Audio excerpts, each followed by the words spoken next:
Hello friends, मैं आपका दोस्त सुमित आप सबके लिए लेकर आ चुका हूँ NCERT solution of exercise number 12.2 और क्वेश्चन नंबर 2 कंसीडर करने जाते हैं।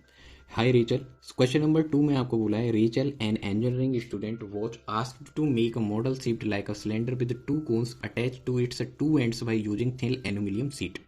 रेचल एक इंजीनियरिंग स्टूडेंट है, उसको बोला गया है कि आप एक मॉडल बनाइए जिसमें सिलेंडर होना चाहिए जिसके दोनों एंड पर क्या लगे होने चाहिए, कोन। जैसा कि हम डायग्राम में देख पा रहे हैं, सिलेंडर है, इसके दोनों एंड पर क्या लगे हुए हैं, कोन लगे हुए हैं। The diameter of the model is 3 centimetre. जो डायमीटर है कंप्लीट मॉडल का वो 3 सेंटीमीटर है। दैट मीन्स कोन का, सिलेंडर का, फिर से कोन का, सबका डायमीटर सेम है, सबकी रेडियस भी क्या होगी, same. Height and the length of its model is 12 centimetre. इस मॉडल का कंप्लीट लेंथ 12 सेंटीमीटर है। If each cone has height of 2 centimetre, cone का हाइट 2 सेंटीमीटर है, जिसकी मदद से आप हाइट ऑफ क्या निकालेंगे, सिलेंडर निकालेंगे। Okay, find the volume of the air contained in the model. Rachel के मॉडल में जो एयर भरी हुई है, यानी जो एयर आ सकती है, उसका आपको क्या बताना है, volume. That means 3 figures combine करिए और उनका आपसे क्या पूछा जा रहा है, वॉल्यूम पूछा जा रहा है। तो रेचल की हेल्प करते हैं और अब वीडियो को करते हैं शुरू। तो देखो, इसके सोल्यूशन में सबसे पहले इसके सोल्यूशन के लिए मैंने एक हैंड ड्रॉन डायग्राम बना रखा है। आपका जो पहले वाला फिगर था सेम वैसा ही फिगर है। तो सबसे पहले कुछ चीज़ें मार्क कर लेते हैं, जैसे रेडियस। तो इस क्वेश्चन के लिए डायमीटर गिवन था, डायमीटर था 3 सेंटीमीटर और डायमीटर से तुरंत आप क्या फाइंड कर सकते हैं, रेडियस। और ये कितना आ जाएगा आपके लिए, 3/2, दैट मीन्स 1.5 सेंटीमीटर। जो वैल्यू आपको सूटेबल लगे आप उसको यूज करना। आप 3/2 भी यूज कर सकते हैं, आप 1.5 भी यूज कर सकते हैं। Okay, height of the cone इस क्वेश्चन में मुझे गिवन है। सिंस आप देखो, कोन में भी हाइट होती है और सिलेंडर में भी हाइट होती है, तो अब मुझे मार्क करना पड़ेगा स्पेसिफिकली। तो मैं इसको H1 से मार्क कर देता हूँ। इसकी वैल्यू है 2 सेंटीमीटर और जो कोन सेकेंड है उसकी भी हाइट सेम है, सिमेट्रिक ही है। दैट मीन्स उसकी भी हमें H1 से ही शो करना चाहिए, ये भी 2 सेंटीमीटर है। जो मॉडल है उसका कंप्लीट लेंथ दे रखा था। इस मॉडल का कंप्लीट लेंथ आपको कितना गिवन था, तो आप बोलेंगे सुमित इसका आंसर हमें 12 गिवन था। क्या गिवन था, 12। ओके, अब हमें हाइट ऑफ सिलेंडर पता करनी है। अब हमें क्या पता करनी है, हाइट ऑफ सिलेंडर, जिसे मैंने H2 से रिप्रेजेंट किया और ये कितना आ जाएगा। तो आप बोलेंगे 12 से आप कौन फर्स्ट की हाइट और कौन सेकंड की हाइट को क्या कर दो, माइनस कर दो। तो 12 - 2 और इसका आंसर आ जाएगा 12 - 4, दैट मीन्स 8 सेंटीमीटर। ये हमारे लिए काम का डेटा होने वाला है, इसको मार्क कर लेना आप अच्छे से।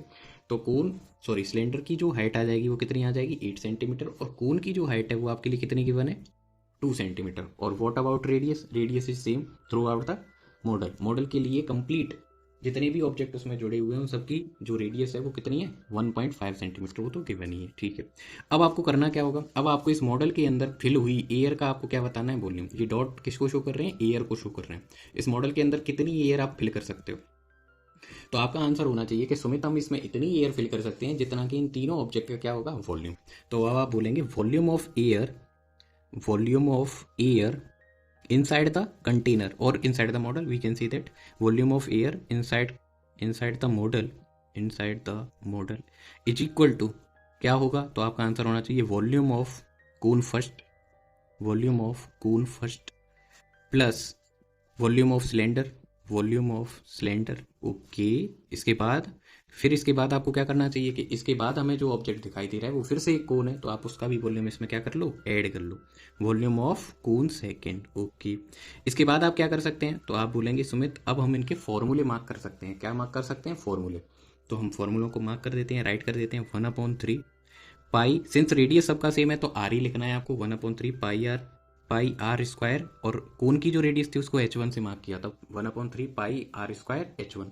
ओके, सिलेंडर की जो रेडियस थी वह भी आर है, लेकिन उसकी हाइट को मैंने H2 से मार्क किया, तो pi r square H2 plus volume of cone लिखना है मुझे। क्या लिखना है, वॉल्यूम ऑफ कोन सेकंड। तो कोन सेकंड का वॉल्यूम वही होगा जो कोन फर्स्ट का है, 1/3 पाई आर स्क्वायर H1। इसके बाद आप क्या कर सकते हैं, तो आप बोलेंगे सुमित आप ऐसा करो, आप पाई आर स्क्वायर को इसमें से क्या ले लो, कॉमन ले लो। उससे पहले भी आप कुछ कर सकते हैं क्या, तो आप बोलेंगे हम ऐसा कर सकते हैं कि कोन फर्स्ट और कोन सेकंड के वॉल्यूम को ऐड कर सकते हैं। तो आप 1/3 और 1/3 को ऐड करेंगे तो ये आंसर आ जाएगा 2/3 pi r square H1 plus pi r square H2। इसके बाद आपको क्या करना चाहिए, तो आपका आंसर होगा सुमित ऐसी प्रॉब्लम्स हमने कई बार सॉल्व करी हैं और अब हम इसमें पाई आर स्क्वायर को कॉमन लेंगे, जिससे हमारा एक्सप्रेशन थोड़ा सा इजी वे में सॉल्व होगा। तो किस तरीके से होगा अब हम देखते हैं। तो आप पाई आर स्क्वायर को कॉमन लेंगे तो क्या बचेगा, 2/3 इंटू H1 प्लस H2। इसके बाद आपको क्या करना चाहिए, इसके बाद आपको वैल्यू रिप्लेस कर लेनी चाहिए। इसके बाद आपको क्या कर लेना चाहिए, वैल्यू रिप्लेस। तो पाई का वैल्यू, अब देखो उन्होंने क्वेश्चन में नहीं बोला है तो आपको 22/7 कंसीडर करना है।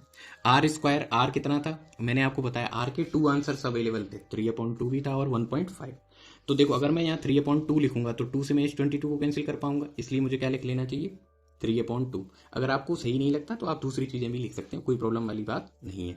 अभी मैं 3/2 से इसको सॉल्व कर देता हूँ। तो 3/2 इंटू 3/2 इंटू 2/3 इंटू H1 का आंसर था 2 और H2 का आंसर आपके लिए था 8। अब आप इस कंप्लीट एक्सप्रेशन को सॉल्व करने के लिए बिल्कुल रेडी हैं। किस तरीके से करेंगे देखते हैं।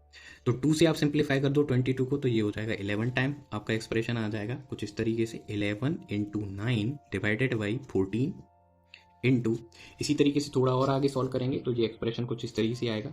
1 मिनट। अब देखो इसके बाद जो एक्सप्रेशन था वो मैंने थोड़ा सा सॉल्व किया। अब देखो 2 जा क्या आ जाएगा 4/3 प्लस 8/1। अब आपको एलसीएम लेना होगा ब्रैकेट के अंदर। तो जब आप एलसीएम कंसीडर करेंगे तो एलसीएम कितना आएगा जल्दी बताओ। तो आप बोलेंगे सुमित इसका जो आंसर आएगा ना वो 3 आ जाएगा। और एलसीएम लेने के बाद का जो एक्सप्रेशन आएगा वो कुछ इस तरीके से होगा 8×3 = 24। अब आप 24 और 4 को ऐड करेंगे तो आपकी थोड़ी सांसों में सांसें आने लगेंगी। क्यों आने लगेंगी? क्योंकि अब आपको जो नंबर आने वाला है वो 14 की टेबल से सिंप्लीफाई हो जाएगा और कंप्लीट एक्सप्रेशन आपके लिए बहुत ही इजी टास्क हो जाएगा सॉल्व करने के लिए। 14 1 = 14 और 14 2 = 28, 3 1 = 3 और 3 3 = 9। इस तरीके से आप सॉल्व करेंगे 11 इंटू 6 और आपका आंसर आ जाएगा 66 सेंटीमीटर क्यूब। इस कंटेनर के अंदर जो एयर फिल थी उसका वॉल्यूम कितना आ जाएगा 66 सेंटीमीटर क्यूब। आई होप आपको ये वीडियो अच्छे से समझ में आया होगा, आपको सीखने में मदद मिली होगी। तो आप इसे लाइक करें, शेयर करें, कमेंट करें और सपोर्ट करें। Thank you so much.